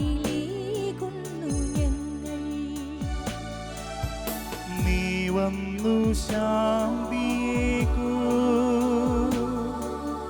നീ വന്നു സൗഖ്യമേകൂ, നീ വന്നു ജീവനേകൂ, ഞങ്ങളിൽ വാസമാകൂ. നീ വന്നു ശാന്തിയേകൂ, നീ വന്നു സൗഖ്യമേകൂ, നീ വന്നു ജീവനേകൂ, ഞങ്ങളിൽ വാസമാകൂ. നീ വന്നു ശാന്തിയേകൂ, നീ വന്നു സൗഖ്യമേകൂ, നീ വന്നു ജീവനേകൂ, ഞങ്ങളിൽ വാസമാകൂ. ഹൃദയത്തോട് ചേർത്ത് നീ വന്നു ശാന്തിയേകൂ, ഈശോയെ കടന്നു വരണമേ എന്ന് പ്രാർത്ഥിച്ച് നീ വന്നു സൗഖ്യമേകൂ, ഈശോ കടന്നു വരുന്നുവെന്ന് വിശ്വസിച്ച് നീ വന്നു ജീവനേകൂ, ഈശോയെ തൊടണമേ എന്ന് പ്രാർത്ഥിച്ച് ഞങ്ങളിൽ വാസമാകൂ. കരങ്ങൾ ഈശോയുടെ പക്കലേക്ക് നീട്ടി നമ്മുടെ കുടുംബത്തെ പൂർണ്ണമായും ഈശോയ്ക്ക് സമർപ്പിക്കാം. കർത്താവേ, ഇതങ്ങ് സക്കേബൂസിനോട് പറഞ്ഞു, എനിക്ക് നിന്റെ വീട്ടിൽ വസിക്കണം. ഈ നിമിഷം എല്ലാവരും ഭവനത്തെ സമർപ്പിച്ച് പ്രാർത്ഥിക്കുക. ഈശോയെ, നിനക്ക് സമർപ്പിതമായ ഞങ്ങളുടെ കുടുംബങ്ങൾ, നിനക്ക് പ്രതിഷ്ഠിതമായ ഞങ്ങളുടെ കുടുംബങ്ങൾ ഇപ്പോൾ ചേർത്ത് വയ്ക്കുന്നു. ഈശോയെ, ഞങ്ങളുടെ കുടുംബം നീ സ്ഥാപിച്ചതാണ്, ഞങ്ങളുടെ ജീവിതം നീ അനുഗ്രഹിച്ചതാണ്. ഈ നിമിഷം ചേർത്ത് വെച്ച് പ്രാർത്ഥിക്കുന്നു. കർത്താവേ, ഞങ്ങളുടെ ഭവനത്തിലേക്ക് നീ കടന്നു വരണേ, ഞങ്ങളുടെ ഭവനത്തെ വിശുദ്ധീകരിക്കണേ. ഈ മണിക്കൂറിൽ ഈശോയെ അസ്വസ്ഥപ്പെട്ട് നിൽക്കുന്ന എല്ലാ കുടുംബങ്ങളെയും, വേദനയോടെ നിൽക്കുന്ന എല്ലാ ദാമ്പത്യ ജീവിതങ്ങളെയും സമർപ്പിക്കുന്നു. ഈശോയെ ആശീർവദിക്കണമേ. ഗ്ലോറിയായിലൂടെ ഈ വചന ശുശ്രൂഷയിൽ ഈ ആരാധനയിൽ പങ്കെടുത്ത് പ്രാർത്ഥിക്കുന്ന സഹോദരങ്ങളെ മുഴുവനും ഈശോയെ ദിവ്യകാരുണ്യത്തോട് ചേർത്ത് വയ്ക്കുന്നു. എല്ലാ ദമ്പതികളെയും സമർപ്പിച്ച് ഞങ്ങൾ ആരാധിക്കുന്നു.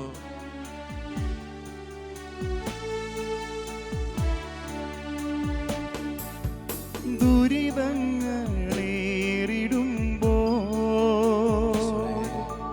മുറിവേറ്റു തളർന്നിടുമ്പോ, ദുരിതങ്ങളേറിടുമ്പോൾ, മുറിവേറ്റു തളർന്നിടുമ്പോൾ,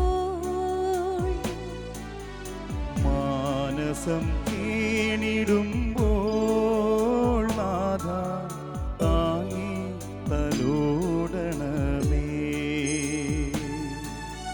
മാനസം കേണിടുമ്പോൾ, നാഥാ താങ്ങി തലോടണമേ. കരങ്ങൾ നീട്ടി പാടി പ്രാർത്ഥിക്കാം. നീ വന്നു ശാന്തിയേകൂ, ഈശോയേ. നീ വന്നു സൗഖ്യമേകൂ, ഈശോയേ. നീ വന്നു ജീവനേകൂ, ഭവനത്തിൽ ഭവനത്തിൽ വാസമാകൂ. ഭവനത്തിലേക്ക് ഈശോയെ ക്ഷണിച്ച് പ്രാർത്ഥിക്കാം. നീ വന്നു ശാന്തിയേകൂ, ഈശോയെ, നീ വന്നു സൗഖ്യമേകൂ, ഈശോയെ. നീ വന്നു ജീവനേകൂ, ഭവനത്തിൽ വാസമാകൂ. ചേർന്ന് നീ വന്നു ശാന്തിയേകൂ, നീ വന്നു സൗഖ്യമേകൂ, നീ വന്നു ജീവനേകൂ, ഭവനത്തിൽ വാസമാകൂ. കരങ്ങൾ ഉയർത്തി നമുക്ക് ഈശോയെ സ്തുതിച്ച് നീ ആരാധിക്കാം. വന്നു യേശുവേ നന്ദി, യേശുവേ ആരാധന, യേശുവേ മഹത്വം, നീ യേശുവേ വന്നു സൗഖ്യം, യേശുവേ അനേകം കുടുംബങ്ങളെ സമർപ്പിക്കുന്നു. ഈശോയെ ഈശോയെ ഏറ്റെടുക്കണേ, ഈശോയെ വിശുദ്ധീകരിക്കണേ. Hallelujah hallelujah. യേശുവേ ആരാധന, യേശുവേ മഹത്വം, യേശുവേ ആരാധന. എല്ലാ മക്കളും സ്തുതിച്ച് പ്രാർത്ഥിക്കട്ടെ. ഈശോ എല്ലാ ദാമ്പത്യ ജീവിതങ്ങളെയും തൊടണേ, എല്ലാ കുടുംബങ്ങളിലേക്ക് കടന്നു വരണേ. തിരുരക്തത്തിന്റെ അഭിഷേകം കടന്നു വരട്ടെ. യേശുവിന്റെ നാമത്തിൽ, യേശുവിന്റെ നാമത്തിൽ ഞങ്ങളുടെ കുടുംബങ്ങൾ അത്ഭുതം സംഭവിക്കട്ടെ. യേശുവിന്റെ നാമത്തിൽ ഞങ്ങളുടെ കുടുംബങ്ങൾ വിശുദ്ധീകരിക്കപ്പെടട്ടെ. യേശുവിന്റെ കുരിശിന്റെ യോഗ്യതയിൽ ഞങ്ങളുടെ ഭവനങ്ങൾ ആശീർവദിക്കപ്പെടട്ടെ. യേശുവേ യേശുവേ യേശുവേ യേശുവേ യേശുവേ. കരങ്ങൾ ഹൃദയത്തോട് ചേർക്ക്. ഇപ്പോൾ നമ്മുടെ കുടുംബത്തെ നമുക്ക് ഈശോയ്ക്ക് സമർപ്പിക്കാം. ദാമ്പത്യ ജീവിതത്തിലായിരിക്കുന്നവർ ഓർക്കുക, ദാമ്പത്യം ഒരു കൂദാശയാണ്. അദൃശ്യമായ ദൈവത്തിന്റെ വരപ്രസാദം ദൃശ്യമാകേണ്ട കൂദാശ. ജോസഫ് മറിയം എന്ന ദാമ്പത്യത്തിന്റെ കൂദാശയിലാണ് ദൈവത്തിന്റെ അദൃശ്യമായ വചനം ക്രിസ്മസ് ആയത്. ഇതാ, നിങ്ങളുടെ ദാമ്പത്യം നിങ്ങളുടെ തീരുമാനമല്ല, ദൈവത്തിന്റെ തീരുമാനമാണ്. ഒരു കുടുംബത്തിന്റെ അടിത്തറയാണ് ദാമ്പത്യം. ഈ രാത്രിയിൽ ഈശോയെ എല്ലാ ദമ്പതികളെയും ഞങ്ങൾ ചേർത്ത് വയ്ക്കുന്നു. കുടുംബങ്ങൾ ഈശോയെ അസ്വസ്ഥപ്പെടാൻ കാരണമാകുന്ന എല്ലാ ദാമ്പത്യങ്ങളെയും, പ്രത്യേകിച്ച് ദൈവ പദ്ധതിയിൽ നിന്ന് മാറി നിൽക്കുന്ന എല്ലാ ദാമ്പത്യ ജീവിതങ്ങളെയും ഈശോയെ ഞങ്ങൾ സമർപ്പിക്കുന്നു. തിരുരക്തത്തിന്റെ അനന്തയോഗ്യതയാൽ വിശുദ്ധീകരിക്കണേ. ഈശോയെ ജീവിത പങ്കാളിയോർത്ത് നൊമ്പരപ്പെടുന്ന, പ്രിയപ്പെട്ടവരെ ഓർത്ത് നൊമ്പരപ്പെടുന്ന എല്ലാ ദാമ്പത്യ ജീവിതങ്ങളെയും സമർപ്പിക്കുന്നു. ഈശോയെ ഞങ്ങളെ ദാമ്പത്യത്തെ ആശീർവദിക്കണമേ, കുടുംബത്തെ ആശീർവദിക്കണമേ. ഈശോയെ എൻ്റെ വാക്കോ എൻ്റെ പ്രവൃത്തിയോ എൻ്റെ കൂടെ നിൽക്കുന്ന എൻ്റെ ജീവിത പങ്കാളിയുടെ, എൻ്റെ കൂടപ്പിറപ്പിൻ്റെ, എൻ്റെ സമൂഹത്തിലെ ഒരു അംഗത്തിൻ്റെ കണ്ണുനീരിന് കാരണമാകുന്നുണ്ടെങ്കിൽ ഞാൻ മാപ്പ് ചോദിക്കുന്നു. ഈശോയെ ഒരു ദാമ്പത്യത്തിലാണല്ലോ അങ്ങ് കടന്നു വന്നത്, ഒരു കുടുംബത്തിലാണല്ലോ അങ്ങ് കടന്നു വന്നത്. ഞങ്ങളുടെ കുടുംബങ്ങളെ ഇപ്പോൾ സമർപ്പിക്കുന്നു. ഈശോയെ ഞങ്ങളുടെ കുടുംബത്തിൽ നീ ദൈവമായിട്ട് കടന്നു വരണേ. ഈശോയെ ഞങ്ങളുടെ കുടുംബത്തിൻ്റെ നാഥനായിട്ട് നീ മാറണേ. നമുക്കെല്ലാവർക്കും കരങ്ങൾ ഹൃദയത്തോട് ചേർത്ത് വയ്ക്കാം. ഇതാ, ആ മനുഷ്യൻ പറഞ്ഞു, ആ മനുഷ്യൻ ഇങ്ങനെ പറഞ്ഞു, കർത്താവേ, അങ്ങ് എൻ്റെ ഭവനത്തിലേക്ക് കടന്നു വരാൻ ഞാൻ യോഗ്യനല്ല, അങ്ങ് ഒന്ന് കൽപ്പിച്ചാൽ മതി, എൻ്റെ ഭൃത്യൻ സുഖം പ്രാപിക്കും. ഈ നിമിഷം പ്രാർത്ഥിക്കുക. എല്ലാവരും നിങ്ങളുടെ ദാമ്പത്യത്തിൽ നിന്നുകൊണ്ട് ഒരു കാര്യം ഉറപ്പിക്കുക, ദൈവമാണ് നിങ്ങളുടെ, ഈശോയാണ് നിങ്ങളുടെ രക്ഷകനും നാഥനും, ഈശോയാണ് നിങ്ങളുടെ സർവസ്വവും എന്ന് ഉറപ്പിച്ച് ഈ രാത്രിയിൽ പ്രാർത്ഥിക്കുക. എത്ര അസ്വസ്ഥപ്പെടുന്ന ദാമ്പത്യമാണെങ്കിലും ഓർക്കുക, ദൈവം എടുത്ത തീരുമാനമാണ്. ഈ തീരുമാനത്തിൽ ദൈവത്തിൻ്റെ കൃപയുണ്ട്. കൃപയുടെ അഭിഷേകത്തിന് വേണ്ടി പ്രാർത്ഥിക്കുക. കൃപയുടെ അഭിഷേകത്തിന് വേണ്ടി ആഗ്രഹിച്ച് പ്രാർത്ഥിക്കുക. ഒന്ന് വലതുകരം ഉയർത്തി എല്ലാവരും ഇങ്ങനെ ഏറ്റു പ്രാർത്ഥിക്കൂ. ഈശോയെ, ഈശോയെ, എൻ്റെ കുടുംബത്തെ, എൻ്റെ കുടുംബ ബന്ധങ്ങളെ സമർപ്പിക്കുന്നു. പരിശുദ്ധാത്മാവിനാൽ നിറയ്ക്കണമേ. യേശു എൻ്റെ കുടുംബത്തിൻ്റെ കർത്താവും നാഥനുമാണെന്ന്, രക്ഷകനാണെന്ന് ഞാൻ ഏറ്റുപറയുന്നു. യേശുവിൻ്റെ കുരിശിന്റെ അനന്തയോഗ്യതയാൽ എൻ്റെ ഭവനത്തെ ആശീർവദിക്കണമേ. Hallelujah hallelujah hallelujah hallelujah hallelujah. കരങ്ങളെ ഹൃദയത്തോട് ചേർത്ത് ഈ വരികൾ ചേർന്ന് പാടി നമുക്ക് നമ്മുടെ കുടുംബത്തിൻ്റെ, നമ്മുടെ ജീവിതത്തിൻ്റെ രക്ഷകനും നാഥനുമായി ഈശോയെ ആരാധിക്കാം.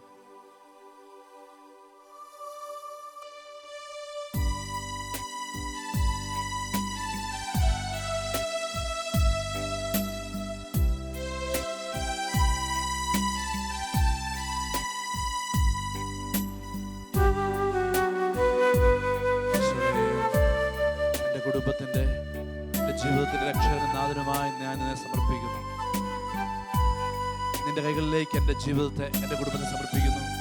യേശുവേ, നീയാണ് എൻ്റെ സർവസ്വവും ഞാൻ ഏറ്റുപറയുന്നു.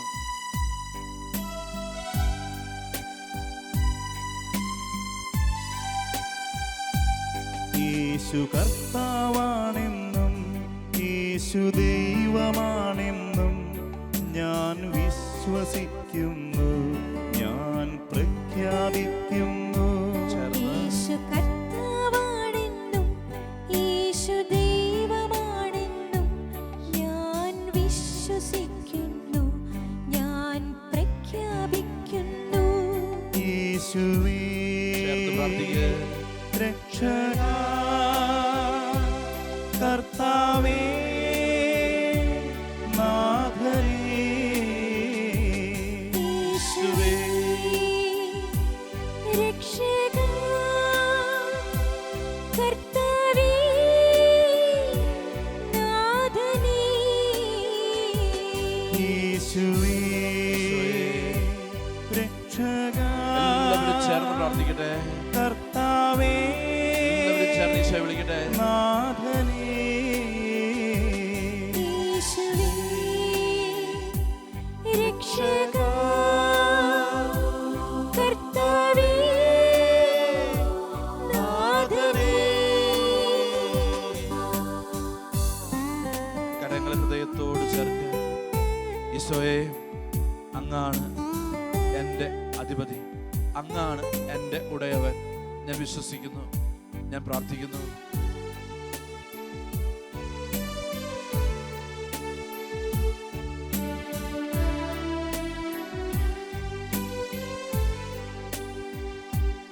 യേശു അധിപതിയാണെന്നും യേശു ഉടയവനാണെന്നും ഞാൻ വിശ്വസിക്കുന്നു, ഞാൻ പ്രഖ്യാപിക്കുന്നു. ചേർന്ന് പ്രാർത്ഥിക്കാം. യേശു അധിപതിയാണെന്നും യേശു ഉടയവനാണെന്നും ഞാൻ വിശ്വസിക്കുന്നു, ഞാൻ പ്രഖ്യാപിക്കുന്നു. യേശുവേ രക്ഷക കർത്താവേ നാഥനേ യേശുവേ രക്ഷക കർത്താവേ നാഥനേ കരങ്ങൾ പൂർണ്ണമായി ഉയർത്തി ഈശോയെ, അസ്വസ്ഥപ്പെട്ട് കഴിയുന്ന, രക്ഷയില്ല എന്ന് ചിന്തിക്കുന്ന എല്ലാ കുടുംബങ്ങളെയും സമർപ്പിക്കുന്നു നിന്റെ കരങ്ങളിലേക്ക്.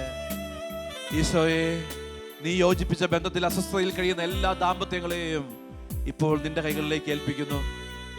ഈശോയെ, നീ സ്ഥാപിച്ച എല്ലാ കുടുംബങ്ങളിലും നീ ഇപ്പോൾ തന്നെ രക്ഷകനായി മാറണേ.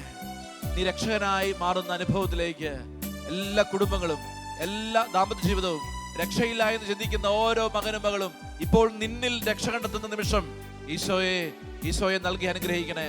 യേശു രക്ഷകനാണെന്നും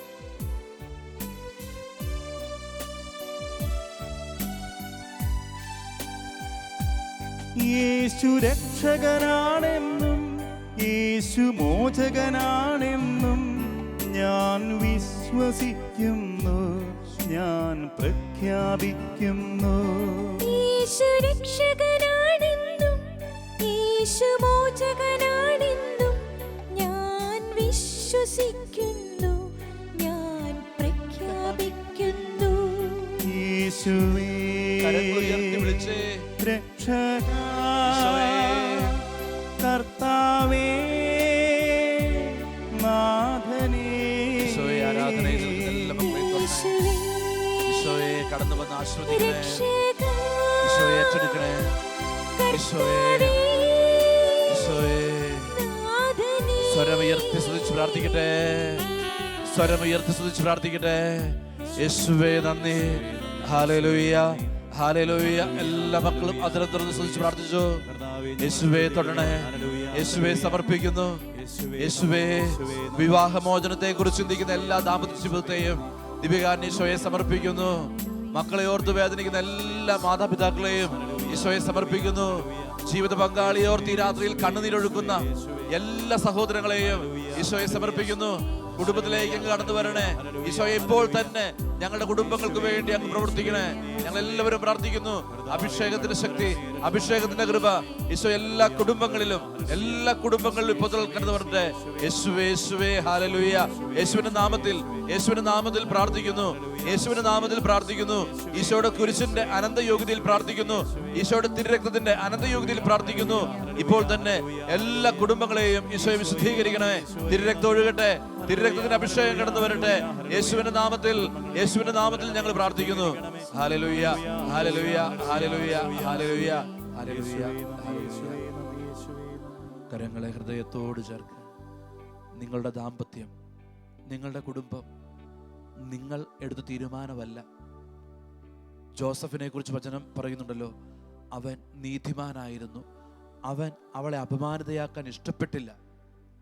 പ്രിയപ്പെട്ടവരെ, എത്ര കുറവുണ്ടെങ്കിലും ആ കുറവുകൾ, ജീവിത പങ്കാളിയുടെ, മക്കളുടെ കുറവ് പ്രാർത്ഥനയുടെ വിഷയമാക്കുക. ജോസഫ് മറിയത്തിൽ കണ്ട കുറവ് ഉടനെ പ്രാർത്ഥനയുടെ വിഷയമാക്കിയപ്പോൾ ദൈവത്തിൻ്റെ ദൂതൻ പറഞ്ഞു അത് എപ്രകാരം സ്വീകരിക്കണമെന്ന്. നമ്മൾ കുടുംബത്തിലെ കുറവുകൾ പ്രാർത്ഥനയുടെ വിഷയമാക്കുക, തമ്പുരാന്റെ മുമ്പിൽ നിൽക്കുക. കാരണം നിന്റെ ജീവിത പങ്കാളി നിന്റെ തിരഞ്ഞെടുപ്പാണ്, നിന്റെ മക്കൾ നിന്റെ തിരഞ്ഞെടുപ്പാണ് എങ്കിലാണ് ആ കുറവുകളെ ഓർത്ത് നീ അസ്വസ്ഥപ്പെടേണ്ടതുള്ളൂ. മറിച്ച് നിന്റെ ജീവിത പങ്കാളി, നിന്റെ മക്കൾ, നിന്റെ മാതാപിതാക്കൾ നീ എടുത്ത തീരുമാനമല്ല, ഈശോ എടുത്ത തീരുമാനമല്ലേ. ഈശോ എടുത്ത തീരുമാനത്തെ ഈശോയ്ക്ക് രക്ഷയാക്കാൻ പറ്റും. ഈശോ എടുത്തൊരു തീരുമാനത്തെ ഈശോയ്ക്ക് രക്ഷയാക്കാൻ പറ്റും. അതുകൊണ്ട് നമ്മുടെ കുടുംബത്തിൽ ഒരു വിവാഹത്തെക്കുറിച്ച് ചിന്തിക്കുമ്പോൾ, നമ്മുടെ ജീവിതത്തിൽ ഒരു കാര്യത്തെക്കുറിച്ച് ചിന്തിക്കുമ്പോൾ ദൈവത്തിൻ്റെ തീരുമാനമേ നടപ്പാകാവൂ. പരിശുദ്ധാത്മാവ് പ്രിയപ്പെട്ട മക്കളോട് വചനത്തിലൂടെ ദിവ്യകാരുണ്യ ഈശോ പറയുന്ന ഒരു കാര്യം ഇതാണ്: നിങ്ങളുടെ കുടുംബം, നിങ്ങളുടെ ദാമ്പത്യ ജീവിതം ഈശോയുടെ തീരുമാനമാണ്. ഈശോയുടെ തീരുമാനം ഈശോയെ കൊടുത്ത് പ്രാർത്ഥിക്കുക. അപ്പോൾ ഈ ദിവ്യകാരുണ്യ ഈശോ എന്താണ് കുടുംബത്തോട് പറയുന്നത്? ഈശോയ്ക്ക് എന്താ പറയാൻ പറ്റുന്നത്? നമ്മളുടെ കുടുംബത്തിൽ രക്ഷകൻ അവതരിക്കണമെങ്കിൽ, നമ്മുടെ കുടുംബത്തിൽ യേശു കടന്നു വരണമെങ്കിൽ ഒരു ഒറ്റ നിബന്ധന: നമ്മുടെ കുടുംബം ദൈവത്തിൻ്റെ പദ്ധതിയുടെ ഭാഗമാണെന്ന് അംഗീകരിക്കുക. 2, അങ്ങനെ ദൈവത്തിൻ്റെ പദ്ധതിയുടെ ഭാഗമാണെന്ന് അംഗീകരിക്കുമ്പോൾ ഞാൻ ചോദിക്കുന്നൊരു ചോദ്യമുണ്ട്: എന്നിട്ട് എന്തുകൊണ്ട് എൻ്റെ ജീവിത പങ്കാളിയിൽ, എൻ്റെ കുടുംബത്തിൽ, എൻ്റെ മക്കളിൽ ഈ പ്രശ്നം? ഞാൻ എന്ത് ചെയ്യണം? അത് ഈശോയ്ക്ക് സമർപ്പിക്കണം. എൻ്റെ പ്രിയപ്പെട്ട ഒരാളുടെ കുറവ് പ്രാർത്ഥനയുടെ വിഷയമാക്കണം. 7 പേര് പരാജയപ്പെട്ടില്ലേ? 7 പേര് പരാജയപ്പെട്ടു. ആരുടെ കൂടെ ജീവിക്കാൻ? സാറ എന്ന പെണ്ണിൻ്റെ കൂടെ ജീവിക്കാൻ. പക്ഷേ 7 പേര് പരാജയപ്പെട്ടെടുത്ത് തോബിയാസ് എങ്ങനെ വിജയിച്ചു? അവൻ ആ നിമിഷത്തെ ദൈവകരങ്ങളിലേക്ക് കൊടുത്തു. അപ്പോൾ കുറവല്ല പ്രശ്നം. ജീവിത പങ്കാളിയിൽ, മക്കളിൽ കാണുന്ന കുറവല്ല പ്രശ്നം. നീ ദൈവകൃപയിലേക്ക് നോക്കുന്നില്ല, കുറവുകളിലേക്ക് നോക്കുന്നു. നമുക്ക് ദൈവകൃപയിലേക്ക് രാത്രി നോക്കി പ്രാർത്ഥിക്കാം. ദൈവകൃപയിലേക്ക് നോക്കി പ്രാർത്ഥിക്കുക. ദൈവത്തിൻ്റെ കൃപ കടന്നു വരട്ടെ, ദൈവത്തിൻ്റെ ശക്തി കടന്നു വരട്ടെ, ദൈവത്തിൻ്റെ അഭിഷേകം കടന്നു വരട്ടെ. എല്ലാവരും ഇപ്പോൾ എൻ്റെ മുൻപിൽ ദാമ്പത്യ ജീവിതത്തെ ഓർത്ത് അസ്വസ്ഥപ്പെട്ട് നിൽക്കുന്നവരുണ്ട്. കുടുംബത്തെ ഓർത്ത്, വളർത്തി വലുതാക്കിയ മക്കളെ ഓർത്ത് അസ്വസ്ഥപ്പെട്ട് നിൽക്കുന്നവരുണ്ട്. ഈശോയെ സമർപ്പിക്കുന്നു, ദിവ്യകാരുണ്യത്തോട് ചേർത്ത് വയ്ക്കുന്നു. സകല കുറവുകളും നിന്നോട് ചേർത്ത് വെച്ച് പ്രാർത്ഥിക്കുന്നു. ഇപ്പോൾ തന്നെ അഭിഷേകത്തിൻ്റെ ശക്തി, ഇപ്പോൾ തന്നെ പരിശുദ്ധാത്മാവിൻ്റെ ശക്തി ഞങ്ങളുടെ കുടുംബങ്ങളിൽ കടന്നു വരട്ടെ. ഇതാ വചനം ഓർമ്മിപ്പിക്കുന്നുണ്ടല്ലോ, മനുഷ്യർക്ക് അസാധ്യമായത് ദൈവത്തിന് സാധ്യമാണ്. പരിശുദ്ധാത്മാവെ, സകലതും പുതുതാക്കുന്ന, സകലതിനെയും വിശുദ്ധീകരിക്കുന്ന, സകലതിനെയും നവീകരിക്കുന്ന പരിശുദ്ധാത്മാവെ ഞങ്ങളുടെ കുടുംബങ്ങളിൽ കടന്നു വരണേ. ഒരു നിമിഷം എല്ലാവരും കുടുംബത്തെ സമർപ്പിച്ച് പ്രാർത്ഥിക്കുക. എവിടെ ഇരിക്കുന്ന വ്യക്തിയാണെങ്കിലും, ലോകത്തിൻ്റെ ഏത് കോണിൽ മകളെ നീ നിൽക്കുന്നു, നിന്റെ കുടുംബത്തെ ഓർത്ത് എത്ര അധ്വാനിച്ചു സ്വപ്നം കണ്ട് നീ മുമ്പോട്ട് കൊണ്ടുപോയ കുടുംബം ഇപ്പോൾ തകർച്ചയിലും അസ്വസ്ഥതയിലുമാണെങ്കിൽ ദിവ്യകാരുണ്യത്തിലേക്ക് കൊടുത്ത് പ്രാർത്ഥിക്കുക. ഇപ്പോൾ ദിവ്യകാരുണ്യം നിന്നെ തൊടുന്നു, പരിശുദ്ധാത്മാവിന് നൽകി അനുഗ്രഹിക്കുന്നു. കരങ്ങൾ ഉയർത്തി സ്തുതിച്ച് പ്രാർത്ഥിക്കട്ടെ. അഭിഷേകത്തിന്റെ ശക്തി നമ്മുടെ കുടുംബത്തിൽ നിറയട്ടെ. ഈശോയെ കൃപ വർഷിക്കണമേ. ഈശോയെ കുറവുകളെ പരിഹരിക്കുന്ന ദൈവകൃപയുടെ അഭിഷേകം നിറവ് ഞങ്ങളുടെ കുടുംബങ്ങളിലേക്ക് നൽകണേ. എല്ലാ മക്കളും ഈ രാത്രിയിൽ പ്രാർത്ഥിക്കുക. യേശുവേ നന്ദി, ഹല്ലേലൂയ, ഹല്ലേലൂയ, ഹല്ലേലൂയ. യേശുവേ ആരാധന, യേശുവേ മഹത്വം, യേശുവേ ആരാധന, hallelujah, hallelujah, hallelujah, hallelujah, hallelujah. യേശുവേ ആരാധന, യേശുവേ മഹത്വം, ഹല്ലേലൂയ, ഹല്ലേലൂയ, ഹല്ലേലൂയ. യേശുവേ, പരിശുദ്ധാത്മാവിന് വേണ്ടി ആഗ്രഹിച്ച് ഈ ഗാനത്തിന്റെ വരികളോട് ചേർന്ന് പാടി അഭിഷേകത്തിന് വേണ്ടി പ്രാർത്ഥിക്കാം. ഇപ്പോൾ തന്നെ കുടുംബങ്ങളിൽ പരിശുദ്ധാത്മാവിന്റെ അഭിഷേകത്തിന്റെ ശക്തി, ദൈവകൃപയുടെ ശക്തി ഇറങ്ങട്ടെ. ദാഹത്തോടെ ഞങ്ങൾ പ്രാർത്ഥിക്കുന്നു. ഈശോയെ കുടുംബങ്ങളെ സമർപ്പിക്കുന്നു. ഈശോയെ അസ്വസ്ഥപ്പെട്ട് നിൽക്കുന്ന എല്ലാ ദാമ്പത്യ ജീവിതങ്ങളെയും കുടുംബ ബന്ധങ്ങളെയും നിന്റെ കരങ്ങളിലേക്ക് നൽകി പ്രാർത്ഥിക്കുന്നു. ഇപ്പോൾ തന്നെ കുറവുകളെ പരിഹരിക്കുന്ന ദൈവകൃപയുടെ അഭിഷേകം ഞങ്ങളുടെ കുടുംബങ്ങൾ നിറയട്ടെ. എല്ലാവരും പ്രാർത്ഥിക്കുക.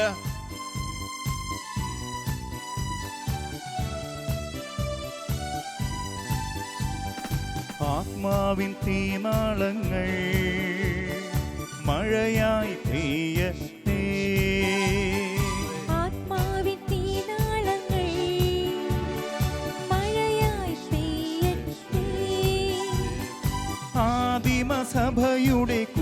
കൂട്ടായ്മയിൽ ആത്മാവിൻ തീമഴ പെയ്തതുപോൽ ആദിമസഭയുടെ കൂട്ടായ്മയിൽ ആത്മാവിൻ തീമഴ പെയ്തതുപോൽ ആത്മാവിൻ തീനാളങ്ങൾ മഴയായി പെയ്യട്ടെ.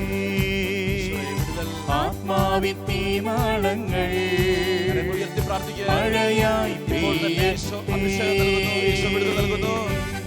ഈശോയെ, എല്ലാ കുടുംബങ്ങളിലേക്കും അഭിഷേകത്തിന്റെ ശക്തി ഒഴുകട്ടെ. എല്ലാ ജീവിതങ്ങളെയും സമർപ്പിച്ച് പ്രാർത്ഥിക്കുന്നു. ഈശോയെ, അസ്വസ്ഥപ്പെടുന്ന എല്ലാ ദാമ്പത്യ ജീവിതങ്ങളെയും സമർപ്പിക്കുന്നു. അഭിഷേകം ഒഴുകട്ടെ. പുതിയ അഭിഷേകം, പുതിയ ശക്തി ഈശോയെ നിറയട്ടെ.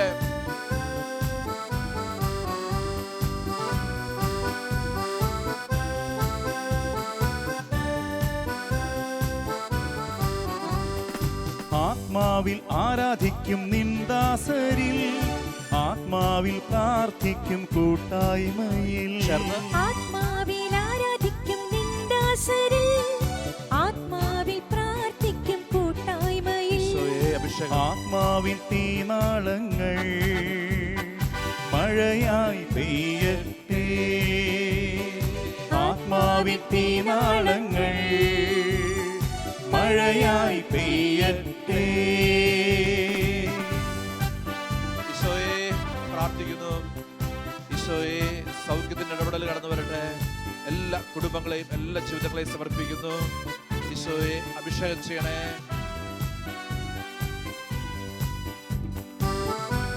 ഈശോയെ, എല്ലാവരും പ്രാർത്ഥിക്കുക. ദിവ്യകാരുണ്യ ഈശോയെ, കടന്നു വരണേ.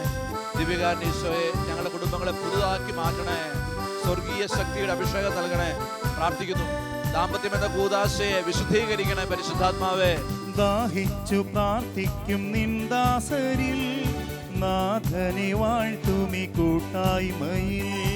ദാഹിച്ചു പ്രാർത്ഥിക്കും നിന്ദാസരിൽ നാഥനെ വാഴ്ത്തുമി കൂട്ടായ്മയിൽ. ആത്മാവിൻ തീനാളങ്ങൾ മഴയായി പെയ്യട്ടെ. ആത്മാവിൻ തീനാളങ്ങൾ മഴയായി പെയ്യട്ടെ. ആത്മാവിൻ തീനാളങ്ങൾ മഴയായി പെയ്യട്ടെ. ആത്മാവിൻ തീനാളങ്ങൾ മഴയായി പെയ്യട്ടെ. ഹല്ലേലൂയ ഹല്ലേലൂയ ഹല്ലേലൂയ അഭിഷേകം നിറയട്ടെ. ഹല്ലേലൂയ യേശുവിന്റെ നാമത്തിൽ ഈശോയെ, ബന്ധനം കഴിയട്ടെ. കുടുംബത്തെ സ്വാധീനിക്കുന്ന എല്ലാ തിന്മകളും വിട്ടു പോകട്ടെ. യേശുവിന്റെ നാമത്തിൽ ഇപ്പോൾ തന്നെ സൗഖ്യം. യേശുവിന്റെ നാമത്തിൽ ഇപ്പോൾ തന്നെ വിടുതൽ. യേശുവിന്റെ നാമത്തിൽ ഇപ്പോൾ തന്നെ അഭിഷേകം നിറയട്ടെ. Hallelujah hallelujah hallelujah. യേശുവേ യേശുവേ യേശുവേ യേശുവേ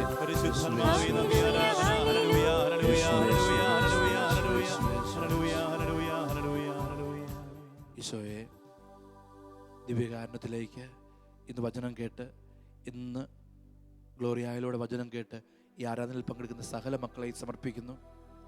ഈശോയെ, ലോകത്തിൻ്റെ പല ഭാഗങ്ങളിലായിരിക്കുന്ന ഞങ്ങളെ അങ്ങ് അറിയുന്നു, ഞങ്ങളെ അങ്ങ് സ്നേഹിക്കുന്നു. ദിവ്യകാരുണ്യ ഈശോയെ, അങ്ങ് കടന്നു വരണേ.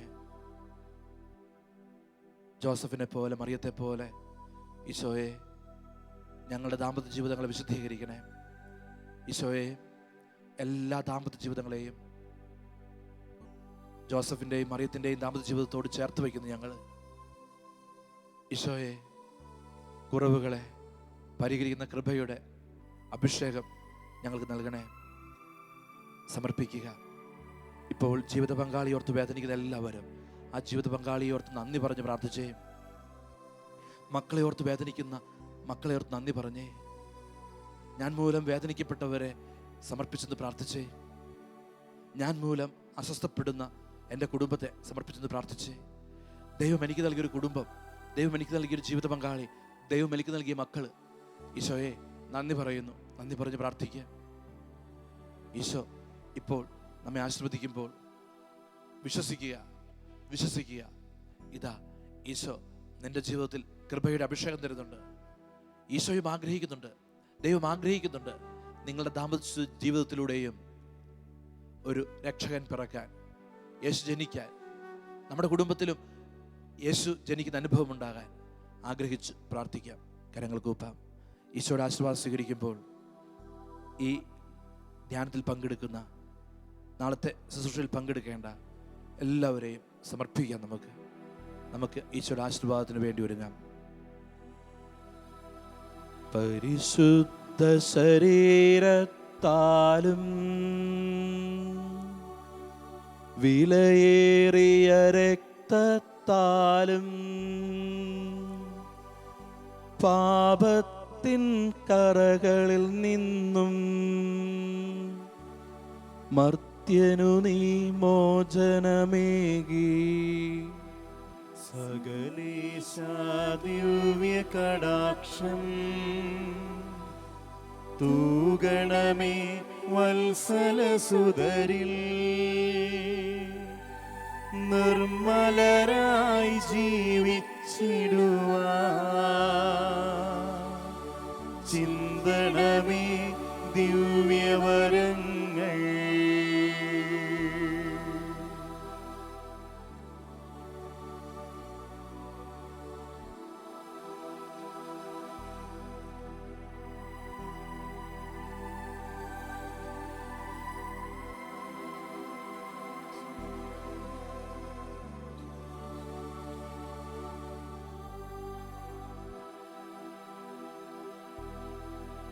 പരിശുദ്ധ പരമദിവ്യകാരുണ്യത്തിന് നേരവും ആരാധനയും സ്തുതിയും പുകഴ്ചയും ഉണ്ടായിരിക്കട്ടെ. പരിശുദ്ധ പരമദിവ്യകാരുണ്യത്തിന് നേരവും ആരാധനയും സ്തുതിയും പുകഴ്ചയും ഉണ്ടായിരിക്കട്ടെ.